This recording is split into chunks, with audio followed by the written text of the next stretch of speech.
আসসালামু আলাইকুম, স্বাগত জানাচ্ছি আরটিভি সকালের সংবাদে। আপনাদের সঙ্গে আছি আমি ফারিয়া শারমিন। ডাকসু নির্বাচনের মাধ্যমে নতুন করে গণতন্ত্রের দ্বার উন্মোচন হবে বলে আশাবাদ ব্যক্ত করেছেন ছাত্রদলের ভিপি প্রার্থী আবেদুল ইসলাম খান। সকালে ঢাকা বিশ্ববিদ্যালয়ের অধীনস্থ উদয়ন উচ্চ মাধ্যমিক বিদ্যালয়ের কেন্দ্রে সামগ্রিক পরিস্থিতি দেখতে এবং নিজের ভোট দিতে গিয়ে এই কথা বলেন তিনি। আর নিজের ভোট দেওয়ার পর ছাত্র শিবির সমর্থিত ঐক্যবদ্ধ শিক্ষার্থী জোটের ভিপি প্রার্থী আবু সাদিক কায়েম নিজেদের বিজয় নিয়ে আশাবাদ ব্যক্ত করে। এছাড়াও ছাত্রদল আচরণবিধি লঙ্ঘন করছে বলে অভিযোগ করেন তিনি। এর আগে সকাল ৮টায় শুরু হয়েছে ভোট গ্রহণ, টানা চলবে বিকেল ৪টা পর্যন্ত। বিশ্ববিদ্যালয়ের ৮টি কেন্দ্রে ৮১০টি বুথে চলছে ভোট গ্রহণ। উৎসবমুখর পরিবেশে শিক্ষার্থীরা ভোট দিতে স্ব কেন্দ্রে উপস্থিত হয়েছে। নির্বাচনকে কেন্দ্র করে ঢাকা বিশ্ববিদ্যালয়কে ঘিরে জোরদার করা হয়েছে নিরাপত্তা ব্যবস্থা। শাহবাগ ও নীলক্ষেত সহ সবগুলো প্রবেশ মুখে চলছে ব্যাপক তল্লাশি।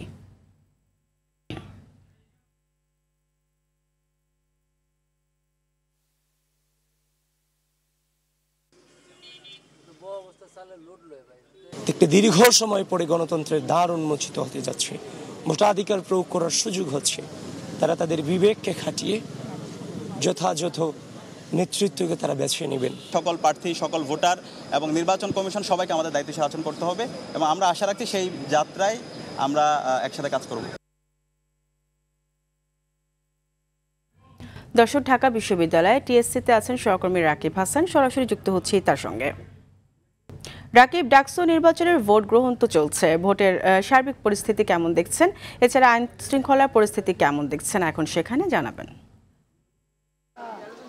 ফারিয়া, ডাকসু নির্বাচনের কিন্তু এখন চলছে ভোট গ্রহণ। এখানে কিন্তু প্রার্থীরা আসলে তারা এখানে রয়েছেন এবং যারা এখানে ভোটার রয়েছে তাদের সঙ্গে কথা বলছেন এবং যারা ভোটার রয়েছে তারা বলছে যে আসলে প্রার্থীদের আসলে যোগ্যতা বিবেচনা করে কিন্তু তারা ভোট দিবেন এবং এখানে এখন পর্যন্ত কোনো ধরনের অপ্রীতিকর ঘটনা ঘটেনি। খুব সুষ্ঠুভাবে ভোট দিচ্ছেন ভোটাররা বলছেন যে আসলে লাইন দীর্ঘ হলেও কিন্তু তারা আসলে নির্বিঘ্নে এখানে ভোট দিতে পারছে, কোনো ধরনের তারা সমস্যার মধ্যে পড়েনি। তো এখানে আমরা একজনের ভোটারের সঙ্গে কথা বলবো যিনি আসলে ভোট দিয়ে এসেছেন। আপু, আপনি ভোট দিয়েছেন, হ্যাঁ, ভোট দিয়ে খুবই ভালো লাগছে। আমরা খুবই খুশি, আমাদের ভোটাধিকার এতদিন পরে আমরা প্রয়োগ করতে পেরেছি। আমরা খুবই খুশি, আনন্দিত। এবারে তো প্রথম ভোট দিলেন, 41টা ভোট দেয়া লাগছে, তো কোনো ধরনের সমস্যা পড়তে হচ্ছে কিনা? 41টা ভোট মানে অনেকগুলাই ভোট এবং এটা আসলে একটু কষ্টদায়ক। তাও মানে আমরা যেহেতু যোগ্য প্রার্থী বাঁচে আমাদের ক্যাম্পাসের ভালো, তো একটু তো কষ্ট করতেই হবে। তো প্রার্থীদের কি বিবেচনা করে আসলে ভোট দিলেন? আমরা মূলত প্রার্থীদের যোগ্যতা বা তাদের হচ্ছে একাডেমিক কেরিয়ার বা তারা হচ্ছে বাহ্যিকভাবে কেমন, তাদের ইশতেহারগুলো সব কিছুই আমরা বিবেচনায় রেখে ভোট দিয়েছি যাতে আমাদের ক্যাম্পাসের উন্নতি হয়। এবারে তো যেহেতু জাতীয় নির্বাচন হয়নি, তো এই নির্বাচনটাকে আসলে কিভাবে আপনি মূল্যায়ন করছেন? এবারে পুরো নির্বাচনটা আপনারা যেহেতু দেখছেন, মানে আমরা পুরা যারা ঢাবিয়ান আমরা এই নির্বাচনটাকে পুরোটা সময় আমরা উপভোগ করেছি। সবার নতুন নতুন ইশতেহার, পোস্টার বা লিফলেট, তো আপনারা দেখেছেন যে পরবর্তীতে সবাই অনেক ইউনিক লিফলেট করেছে। তো সব মিলিয়ে এবারের ডাকসু নির্বাচনটা আমাদের খুবই উৎসবমুখর কেটেছে এবং আশা করছি পরবর্তী পরিস্থিতিও এরকম উৎসবমুখরই থাকবে। তো ভোটাররা বলছেন যে তারা নির্বিঘ্নে ভোট দিয়েছেন, 41টা ভোট দিতে হলেও কিন্তু কোনো ধরনের সমস্যা হয়নি বা তারা আসলে ভালোভাবে এখন পর্যন্ত ভোটের পরিবেশ সুষ্ঠু রয়েছে। তো ডাকসু নির্বাচন নিয়ে এই ছিল আমার কাছে সর্বশেষ তথ্য। ফারিয়া, ধন্যবাদ আপনাকে। দর্শক, ঢাকা বিশ্ববিদ্যালয়ে আছেন সহকর্মী AR বাদল, সরাসরি যুক্ত হচ্ছি তার সঙ্গে। বাদল, ডাকসু নির্বাচনকে কেন্দ্র করে নিরাপত্তা ব্যবস্থা কেমন দেখছেন?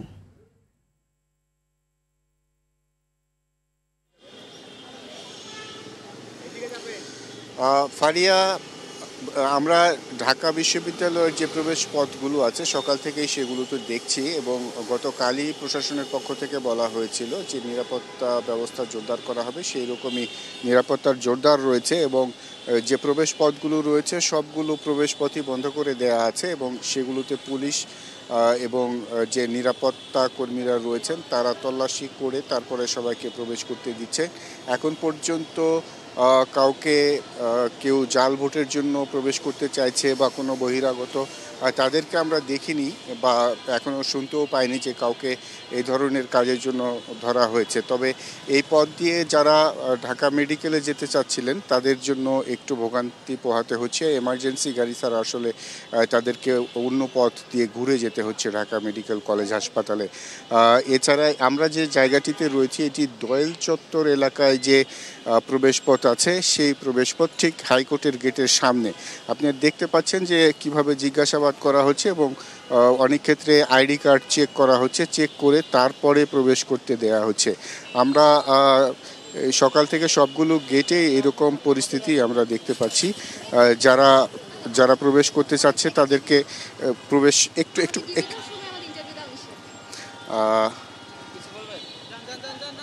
আপনারা কি ভোটার? জি, আমরা ভোটার। এই যে নিরাপত্তা ব্যবস্থা নিয়ে কিছু বলার আছে কিনা? আপনারা স্টুডেন্ট, তারপরেও চেক করে। গতকাল রাতেও এই ক্যাম্পাসে ঢুকেছি, আমাদের ক্যাম্পাসে আমরা অবস্থান করি, বারবার বিভিন্ন জায়গায় বাইরে গেছি, এসেছি। তো নিরাপত্তা ব্যবস্থা নিয়ে আজকের এই ডাকসুর দিনও যথেষ্ট ভালো এবং আমরা স্যাটিসফাই, কারণ বহিরাগত কোনো স্টুডেন্টই এখানে ঢুকতে পারতেছে না। আপনি যে কোনো ধরনের স্টুডেন্ট ঢুকতে হলে আইডি কার্ড শো করা লাগে, ঢাকা বিশ্ববিদ্যালয়ে আইডি কার্ড শো করা লাগে। আইডি কার্ড ব্যতীত এখানে আপনি কোনোভাবেই ঢুকতে পারবেন না আজকের দিনের জন্য। সো নিরাপত্তা ব্যবস্থা আমি মনে করি যথেষ্ট ভালো আজকের ডাকসু দিনের জন্য। ধন্যবাদ আপনাকে। শুনছিলেন নিরাপত্তা ব্যবস্থা নিয়ে যারা ভোট দিতে যাচ্ছিলেন শিক্ষার্থী, তারা কথা বলছিলেন।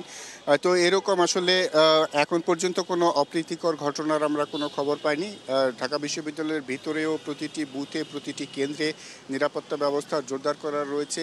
পোশাকধারী পোশাকে পুলিশের পাশাপাশি রয়েছে সাদা পোশাকের পুলিশ, আইন শৃঙ্খলা রক্ষাকারী বাহিনীর সদস্যরা, তারা সতর্ক রয়েছে। বিজিবি সদস্যরা রয়েছেন বিভিন্ন জায়গায়, তারাও টহল দিচ্ছেন এবং আইন শৃঙ্খলা রক্ষার দায়িত্ব পালন করছেন। ফারিয়া। বাদল, আপনাকে ধন্যবাদ। ডাকসু টু জাতীয় রাজনীতি, এই পথটা একেবারেই সরল। সেই সরল পথে যারাই হেঁটেছেন তারাই হয়েছেন সফল। নানা প্রতিবন্ধকতা আর সরকারের রক্তচক্ষুকে উপেক্ষা করে শিক্ষার্থীদের যৌক্তিক দাবি আদায়ে নেতৃত্ব দেওয়ার ফলেই ছাত্র নেতারা ডাকসুতে যেমন সফল হয়েছেন, তেমনি সেই ধারা অব্যাহত রেখেছেন জাতীয় রাজনীতিতে। এমন ভাবনাই উঠে এসেছে ডাকসুর সাবেক ভিপি মাহমুদুর রহমান মান্না ও জিএস মোশতাক আহমেদের কথায়। খান আলামিন জানাচ্ছেন এরই বিস্তারিত।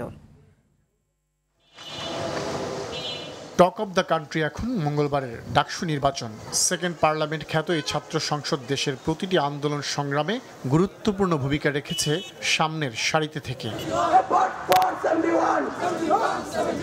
প্রতিষ্ঠার পর থেকে মোট ৩৭ বার এবং স্বাধীন বাংলাদেশে মাত্র ৭ বার ডাকসু নির্বাচন হয়েছে। যারা ভিপি, জিএস কিংবা এজিএস নির্বাচিত হয়েছেন, পরবর্তীতে তাদের অনেকেই পা বাড়িয়েছেন জাতীয় রাজনীতিতে। সেখানেও সাফল্য পেতে খুব একটা বেগ পেতে হয়নি তাদের। শুধু ডাকসু নয়, এছাড়া অন্যান্য যত ইউনিভার্সিটি আছে, চট্টগ্রাম বলি, আমি তো চাকসুতেও ছিলাম, রাকসু, জাকসু, বাকসু, সব জায়গার যারা ভিপিজিএস ছিলেন তারাও রাজনীতিতে থাকবারই চেষ্টা করেছেন। আমি আমাদের মতো অনুন্নত দেশে শিক্ষার হার যেখানে খুব বেশি হয়, সেখানে ছাত্রদের পাশ করবার পরে এই রকম করে রাজনীতিতে যুক্ত হওয়াটাকে স্বাভাবিক এবং স্বাগতম মনে করি। কেউ কেউ বিভিন্ন পেশায় চলে গিয়েছে, চাকরিতে চলে গিয়েছে, সমাজকর্মে, ব্যবসায়, শিল্পে, সাহিত্যে চলে গিয়েছে, অনেকে বিদেশে দায়িত্ব পালন করেছেন। তবে যারা পরবর্তী পর্যায়ে জাতীয় রাজনৈতিক দায়িত্ব পালন করেছেন সবাই তাদেরকে চিনেন, তাদেরকে পরিচিত আছেন তারা। তো কাজে এটা অনেক সময় মনে হতে পারে ডাকসু কি শুধুই নেতা তৈরি করার যন্ত্র না। মাহমুদুর রহমান মান্না ও মোশতাক হোসেনের মতো মুক্তিযুদ্ধের পর প্রায় সব ভিপিজিএস নির্বাচিত হয়েছেন ক্ষমতাসীন সরকারের রক্তচক্ষুকে উপেক্ষা করে। কেবল ২০১৯ সালের বিতর্কিত নির্বাচনে জিএস পদে ছাত্রলীগের গোলাম রাব্বানী ক্ষমতার ছায়াতলে থেকে নির্বাচিত হন। বাকি সবাই ছাত্রদের অধিকার সংগ্রামে নেতৃত্ব দিয়ে উঠে এসেছেন বলে মনে করেন তারা। ছাত্র মানে তরুণ যুবকদের প্রবণতাই হলো বিদ্রোহ করা, প্রতিবাদ করা। সো ওই প্রতিবাদকেই যুবকরা পছন্দ করে। যারা দেখে যে অন্যায়ের বিরুদ্ধে যারা বিদ্রোহ করতে পারে তাদের পক্ষে তারা থাকে, সেই হিসেবে তারাই সমর্থন পায়। সরকারের পক্ষে জয়লাভ করবার মতো প্রবণতা বা ছাত্রদের ওই দিকে প্রবণতা আমি এখন পর্যন্ত হয়েছে বলে মনে করি না। সরকারগুলো যখনই ক্ষমতায় বসে তাদের মধ্যে অনেক সময় স্বৈরতান্ত্রিক প্রবণতা দেখা দেয়। ছাত্ররাও চায় একটা ভারসাম্য করার জন্য একটা এমন কাউকে নির্বাচিত করে তারা যেন চ্যালেঞ্জ করতে পারে। অ্যান্টি এস্টাবলিশমেন্ট, প্রাতিষ্ঠানিকতা বিরোধী একটা মনোভাব থেকে ছাত্ররা এখানে ডাকসুতে এবং অন্যান্য বিশ্ববিদ্যালয়ে ভোট দিয়ে থাকে। 5 বছর পর হতে যাওয়া নির্বাচনের বিদ্যমান পরিবেশ নিয়ে সন্তুষ্ট ডাকসুর সাবেক এই দুই নেতা। তারা মনে করেন যারাই গুরুত্বপূর্ণ পদে বিজয়ী হবেন তারাই জাতীয় রাজনীতিতে নিজেদের অবস্থান তৈরি করতে পারবেন এবং 24শে চেতনাকে ধারণ করে সামনের দিকে এগিয়ে নিয়ে যেতে যাবে। খান আলামিন, RTV, ঢাকা। ঢাকা বিশ্ববিদ্যালয়ের উদয়ন স্কুলে আছেন সহকর্মী সাকিবুর রহমান। সরাসরি যুক্ত হচ্ছি তার সঙ্গে। সাকিব, ডাকসু নির্বাচনকে ঘিরে ভোটার ও প্রার্থীদের বক্তব্য কি? এছাড়া কোন ধরনের প্রার্থীকে গুরুত্ব দিচ্ছেন তারা, জানাবেন। ভোটার যারা রয়েছেন তারা আসলে বলছেন যারা বিশেষ করে শিক্ষার্থীদের জন্য কাজ করবেন তাদেরকে বেছে নেবেন। এবং আমরা দেখছি যে সকাল থেকেই কিন্তু 8টা থেকে ভোট শুরু হয়েছে। তার আগে কিন্তু 7টা থেকে শিক্ষার্থীরা কেন্দ্রের সামনে এসে লাইন দিয়েছেন এবং ভোটের যে লাইনটি সেটি দেখতেই পাচ্ছেন যে তারা লাইন দিয়ে তারা ভিতরে গিয়ে ভোট প্রদান করছেন। এবং এই যে কেন্দ্রে আমরা রয়েছি সেই কেন্দ্রে কিন্তু ছাত্রদল সমর্থিত প্যানেলের জিএস প্রার্থী হামিম তিনি ভোট দিয়েছেন এবং পাশাপাশি এইটির পাশের যে কেন্দ্র সেখানে ছাত্র শিবিরের ভিপি প্রার্থী সাদেক কায়েম তিনি ভোট দিয়েছেন। ভোট দিয়ে কিন্তু তিনি কথা বলেছেন গণমাধ্যমের সঙ্গে। এখন পর্যন্ত নির্বাচনী পরিবেশ নিয়ে তিনি বলেছেন সুষ্ঠু রয়েছে, তবে ছাত্রদলের বিষয়ে তারা অভিযোগ তুলেছেন যে 100 মিটারের ভিতরে যে লিফলেট বিতরণ সেটি করা হচ্ছে। পাশাপাশি ছাত্রদলের যিনি জিএস প্রার্থী তিনিও কিন্তু বলেছেন যে ছাত্র শিবিরও কিন্তু যে লিফলেট বিতরণ সেটি করছেন সেই বিষয়টি তারা জানিয়েছেন এবং অভিযোগ পাল্টা অভিযোগ কিন্তু রয়েছে এবং তারা পুরো ভোটের অবস্থিতি পর্যবেক্ষণ করতে চান এবং তারা বলছেন যে বেলা যত গড়বে তত শিক্ষার্থীদের কিন্তু আগমন বেশি ঘটবে, যেহেতু সকাল সকাল অনেকে আসছেন, অনেকে আবার পরবর্তী সময় আসেন। বিশেষ করে যারা হলের বাইরে থাকেন তারা দুপুরের দিকে আসলে ভোট দিতে আসেন এমনটি তারা আশা করছেন।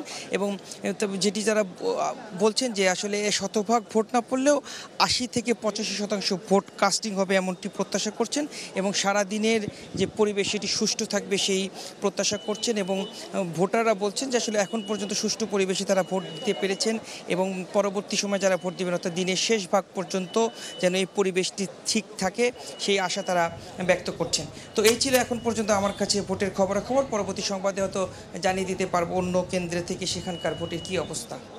সাকিব, আপনাকে ধন্যবাদ। এদিকে জাহাঙ্গীরনগর বিশ্ববিদ্যালয়ের কেন্দ্রীয় শিক্ষার্থী সংসদ ডাকসু নির্বাচনের প্রচার শেষ হচ্ছে আজ। রাত 12টার দিকে প্রচার শেষ করতে হবে প্রার্থীদের। শেষ মুহূর্তের প্রচারে মুখর পুরো ক্যাম্পাস। দিনরাত ভোটারের কাছে ছুটে চলেছেন প্রার্থী ও সমর্থকরা। কখনো দল বেঁধে আবার একাও প্রতিশ্রুতি দিয়ে ভোট প্রার্থনা করছেন তারা। দীর্ঘ 33 বছর পর অনুষ্ঠিত হতে যাওয়া এই নির্বাচনকে অবাধ, নিরপেক্ষ ও নির্বিঘ্ন করতে বিশ্ববিদ্যালয় প্রশাসন নিরাপত্তা ব্যবস্থা জোরদার করেছে। এদিকে বাম সমর্থিত ভিপি প্রার্থী অমর্ত্য রায়ের প্রার্থিতা ফিরে পেতে হাইকোর্টে রিটের শুনানি আজ। সকাল থেকে নির্বাচনে অংশ নেওয়া সকল প্রার্থীর ডোপ টেস্ট করানো হচ্ছে, যা চলবে সন্ধ্যা 6টা পর্যন্ত। ভোট গ্রহণ অনুষ্ঠিত হবে আগামী 11 সেপ্টেম্বর।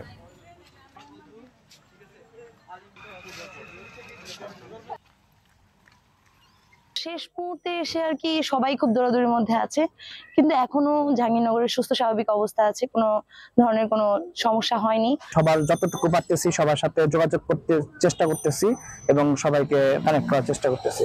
আমরা শিক্ষার্থীদের ধারে ধারে গিয়েছি, শিক্ষার্থীদের মধ্যে একটা ডাকসু যে একটা আমেজ, সে আমেজ তো হয়েছে। লাস্ট মোমেন্টে প্রচার প্রচারণা চালাচ্ছি, ইনশাল্লাহ ভালো সাড়া পাচ্ছি ভোটারদের কাছ থেকে। উধাও হয়ে যাচ্ছে ফেনী বেলোনিয়া প্রায় 30 কিলোমিটার রেলপথ। লোকসানের অজুহাতে 1997 সালে বন্ধ করে দেওয়া হয় রেল যোগাযোগ। দীর্ঘদিন পরিত্যক্ত থাকায় রেল লাইনের লোহার পাত, স্লিপার চুরি সহ দখল হয়ে গেছে রেলওয়ের শত শত একর জমি। রেল লাইনের ওপর গড়ে উঠেছে বসতবাড়ি সহ নানা প্রতিষ্ঠান। আগাছায় ভরে গেছে স্টেশন ভবনগুলো। ফেনী থেকে আজাদ মালদারের পাঠানো তথ্যচিত্রে আরও জানাচ্ছেন সাকিব আল হাসান। 1929 সালের 31 আগস্ট আসাম বেঙ্গল রেলওয়ের তত্ত্বাবধানে ফেনী থেকে বিলোনিয়া স্থলবন্দর পর্যন্ত চালু হয় এই রেলপথ। দীর্ঘ 68 বছর পর লোকসান দেখিয়ে 1997 সালের 17 আগস্ট চিফ ট্রাফিক ম্যানেজারের লিখিত আদেশে দেশের আরও কয়েকটি রেলপথের সঙ্গে বন্ধ করে দেওয়া হয় এই রেলপথটি। 2019 সালে রেললাইনটি পুনঃস্থাপনে সমীক্ষার কাজ দেওয়া হয় ভারতের হায়দরাবাদের একটি কোম্পানিকে। বাংলাদেশ রেলওয়ের পূর্বাঞ্চল বিভাগে জরিপ প্রতিবেদনটি পাঠানো হলেও কোনো উদ্যোগ নেওয়া হয়নি। এদিকে দীর্ঘদিন পড়ে থাকায় বিলীন হতে চলেছে রেলপথ। চুরি হয়ে গেছে রেলের বেশিরভাগ স্লিপার, রেললাইনের জায়গা দখল করে গড়ে উঠেছে দোকানপাট, বাসাবাড়ি ও স্থানীয় প্রভাবশালীদের ব্যবসায়িক প্রতিষ্ঠান। রেলপথটি চালু হলে যাতায়াতে দুর্ভোগ কমবে এই অঞ্চলবাসীর। অনেকে এটা চুরি করে নিয়ে যেতেছে রেললাইনগুলি। এটা যদি ঠিক করা হয়, পুনর্নির্মাণ করা হয়, তাহলে দেশের অনেক উন্নতি হবে, স্টুডেন্টরাও ভালো করে যাতায়াত করতে পারবে। রেললাইন পুনরায় চালু হলে সম্পত্তি পুনরুদ্ধার করা সম্ভব হবে এবং সরকারের দখলে থাকবে এবং রেললাইন চালু হলে সরকারের রাজস্ব আয় হবে। রেলপথটি চালু হলে রক্ষা পাবে দীর্ঘদিন ফেলে রাখা সরকারের এই সম্পদ। সেই সাথে চট্টগ্রাম বন্দর ও বিলোনিয়া স্থলবন্দরে পণ্য পরিবহন অনেক সহজ হবে, কমবে এই অঞ্চলবাসীর যাতায়াত দুর্ভোগ। সাকিব আল হাসান, RTV। একদিনে রক্তক্ষয়ী সংঘর্ষের পর সোশ্যাল মিডিয়ার উপর আরোপিত নিষেধাজ্ঞা তুলে নিয়েছে নেপাল সরকার। দেশটির যোগাযোগ, তথ্য ও সম্প্রচার বিষয়ক মন্ত্রী পৃথ্বী সুব্বা গুরুংয়ের বরাতে তথ্যটি নিশ্চিত করেছে সংবাদ মাধ্যম আল জাজিরা। এর আগে সোমবার পুলিশের গুলিতে প্রাণ হারায় 19 আন্দোলনকারী। এর জেরে পদত্যাগ করেন দেশটির স্বরাষ্ট্রমন্ত্রী রমেশ লেখে। দাবি উঠেছে নেপালের প্রধানমন্ত্রী KP শর্মা অলির পদত্যাগেরও। বিস্তারিত অর্ণব প্রসাদের রিপোর্টে। অবশেষে সামাজিক যোগাযোগ মাধ্যমের ওপর আরোপিত নিষেধাজ্ঞা তুলে নিয়েছে নেপাল সরকার। মঙ্গলবার দেশটির স্থানীয় সময় সকালে যোগাযোগ, তথ্য ও সম্প্রচার বিষয়ক মন্ত্রী পৃথ্বী সুব্বা গুরুং এ ঘোষণা দেন। সোমবার রাতে দেশটির মন্ত্রিসভার এক জরুরি বৈঠকে সিদ্ধান্তটি গৃহীত হয়েছে বলে সাংবাদিকদের জানান তিনি। পাশাপাশি আন্দোলনকারীদের ঘরে ফিরে যাওয়ার আহ্বানও জানান গুরুং। এর আগে সোমবার ফেসবুক, হোয়াটসঅ্যাপ, এক্স সহ সোশ্যাল মিডিয়ার ওপর আরোপিত নিষেধাজ্ঞার প্রতিবাদ ও সরকারি দুর্নীতির বিরুদ্ধে রাজপথে নামে দেশটির জেনজি প্রজন্মের কয়েক হাজার তরুণ তরুণী। পুলিশ আন্দোলনকারীদের দমাতে কঠোর অবস্থানে গেলে মুহূর্তেই অগ্নিগর্ভে রূপ নেয় পরিস্থিতি। এক পর্যায়ে দেশটির পার্লামেন্ট ভবন দখলে নেয় বিক্ষুব্ধরা। দিনব্যাপী চলে রক্তক্ষয়ী সংঘাত, সহিংসতা। এর জেরে রাতেই পদত্যাগ করেন নেপালের স্বরাষ্ট্রমন্ত্রী রমেশ লেখক। পাশাপাশি সংঘর্ষে আহতদের চিকিৎসার ভার গ্রহণ করে দেশটির স্বাস্থ্য মন্ত্রণালয়। গেল 4 সেপ্টেম্বর সরকারি আদেশ না মানার অভিযোগে নেপালের সক্রিয় 26টি সামাজিক যোগাযোগ মাধ্যম বন্ধের ঘোষণা দেয় KP শর্মা অলির সরকার। অর্ণব প্রসাদ, RTV। সাগরে জেলেদের জালে বিভিন্ন প্রজাতির সামুদ্রিক মাছের পাশাপাশি ঝাঁকে ঝাঁকে ধরা পড়ছে ইলিশ। মাছের সরবরাহ বেড়েছে বরগুনার পাথরঘাটা মৎস্য অবতরণ কেন্দ্রে। ক্রেতা বিক্রেতাদের হাঁক ডাকে মুখরিত হয়ে উঠেছে দেশের দ্বিতীয় বৃহত্তম মৎস্য অবতরণ কেন্দ্র পাথরঘাটা BFTC ঘাট। তবে সরবরাহ ভালো থাকলেও সাধারণের নাগালের মধ্যে নেই দাম, এতে ক্ষুব্ধ ক্রেতারা। বরগুনা থেকে তাফিদুল ইসলাম শুভর পাঠানো তথ্যচিত্রে আরও জানাচ্ছেন আব্দুল হামিদ। চলতি মৌসুমের শুরুতে সমুদ্রে ঘন ঘন নিম্নচাপের প্রভাবে পর্যাপ্ত মাছের দেখা পাচ্ছিল না জেলেরা। একরাশ হতাশা নিয়ে ঘাটে ফিরতে হচ্ছিল তাদের। তবে সম্প্রতি সমুদ্রে ধরা পড়ছে ইলিশ সহ বিভিন্ন প্রজাতির মাছ। মাছ নিয়ে বরগুনার বৃহত্তম মৎস্য অবতরণ কেন্দ্র BFTC ঘাটে ভিড়ছে জেলেদের ট্রলারগুলো। এতে ঘাটে ফিরেছে কর্মচাঞ্চল্য। ভালো আছে, যেভাবে মাছ পড়লে জেলেরাও বাঁচবে, দেশে বই যারা কিনে খাইবে এরাও খুব ভালো শান্তিতে কমে দামে থাকতে পারবে। বর্তমানে মাছ খুবই ভালো। মাছ এই যে টিরিপ এই যে উঠছে, এই টিরিপ আমাদের সবাই লাভবান হয়েছি। মাছ এবার প্রচুর পরিমাণ পাইছে জেলেরা। এই বছরের মধ্যে এই টিরিপটাই ভালো হয়েছে সবচেয়ে। আপনার সাগরের আবহাওয়াটা মোটামুটি একটু ভালো হয়েছে, এই জন্য ধরায় মাছ হয়েছে, শান্তিতে মোটামুটি মাছ হয়েছে। এইরকম হলে জেলেরাও ভালো থাকবে, এমনকি বাজারে মাছের দামটাও কম থাকবে। 500 থেকে 800 গ্রামের ইলিশ মন প্রতি বিক্রি হচ্ছে 60 থেকে 65 হাজার টাকা এবং 1 কেজি বা এর বেশি ওজনের ইলিশ বিক্রি হচ্ছে 80 থেকে 85 হাজার টাকা দরে। প্রচুর মাছ নিয়ে তারা ঘাটে ফিরতেছে। আশা করি আসলে বছরে এই সময়টা আসলে আমাদের মূলত ফিশিং সিজন। এই সময় মাছটা প্রচুর সমুদ্রের মাছ পাওয়া যায়। এটা হলো ভরা মৌসুম মাছ। এখন সমুদ্র ইলিশ যেহেতু আসছে, আমরা আশা করি যে ওভারঅল ইলিশের দামটা কমে যাবে। আড়তে ইলিশের সরবরাহ কয়েক গুণ বৃদ্ধি পেলেও বাড়তি দামে অসন্তুষ্ট ক্রেতারা। সংশ্লিষ্টরা বলছেন মাছের এমন আহরণ অব্যাহত থাকলে আর সিন্ডিকেট দমন করা গেলে কমতে শুরু করবে দাম। আব্দুল হামিদ, RTV। আজ পর্দা উঠছে এশিয়া কাপের টি-20 শিরোপা জয়ের লক্ষ্য নিয়ে ইতিমধ্যেই সংযুক্ত আরব আমিরাতে অবস্থান করছে বাংলাদেশ ক্রিকেট দল। আসলে টাইগারদের মিশন শুরু 11 সেপ্টেম্বর। টুর্নামেন্টটিতে লিটন মোস্তাফিজদের পাশাপাশি নজর থাকবে বাংলাদেশের 2 আম্পায়ার মাসুদুর রহমান ও গাজী সোহেলের দিকেও। বিস্তারিত রাফি আমিনের রিপোর্টে। অপেক্ষার প্রহর শেষে শুরু হতে যাচ্ছে এশিয়া কাপ। 17তম আসরে প্রথমবারের মতো অংশ নিতে যাচ্ছে সর্বোচ্চ 8টি দল। টুর্নামেন্টের উদ্বোধনী ম্যাচে মুখোমুখি হবে আফগানিস্তান ও হংকং। এখন পর্যন্ত এশিয়া কাপে ওয়ানডে ও টি-20 ফরম্যাটে মোট 15 বার অংশ নিয়ে বাংলাদেশের সর্বোচ্চ অর্জন ঘরের মাঠে 2012 সালে রানার্স আপ হওয়া। এবার সেটাকে ছাপিয়ে শিরোপায় নজর রাখছেন জাকের আলী অনিক। রোববার দেশ ছাড়ার আগে এমনটাই জানান এই ব্যাটার। টিমের অবস্থা সবসময় ভালো ছিল, ওভারঅল আমাদের প্রিপারেশন খুবই ভালো হয়েছে, ফিটনেস থেকে শুরু করে নেদারল্যান্ড সিরিজ, তো আমরা সেখানে ভালো কিছু আশা করছি। টুর্নামেন্টে অংশ নেওয়ার আগে লম্বা সময় অনুশীলন ক্যাম্প করেছে টাইগাররা। খেলেছে নেদারল্যান্ডসের বিপক্ষে টি-20 সিরিজ।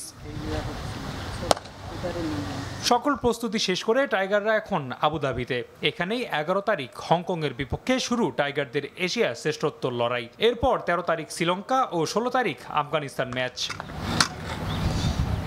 এদিকে এশিয়া কাপের গ্রুপ পর্বের জন্য ম্যাচ অফিসিয়ালদের নাম ঘোষণা করেছে এশিয়ান ক্রিকেট কাউন্সিল, যেখানে আছেন বাংলাদেশের 2 আম্পায়ার মাসুদুর রহমান ও গাজী সোহেল। আসরের সবচেয়ে আলোচিত ভারত পাকিস্তান ম্যাচের দায়িত্ব পড়েছে মাসুদুরের কাঁধে। তার সাথে মাঠে থাকবেন শ্রীলঙ্কার পালিয়া গুরুগে। রাফি আমিন, RTV। সকালের সংবাদ এই পর্যন্ত। মধ্যাহ্নের সংবাদ দুপুর 12টায় দেখার আমন্ত্রণ রইল। ধন্যবাদ সবাইকে।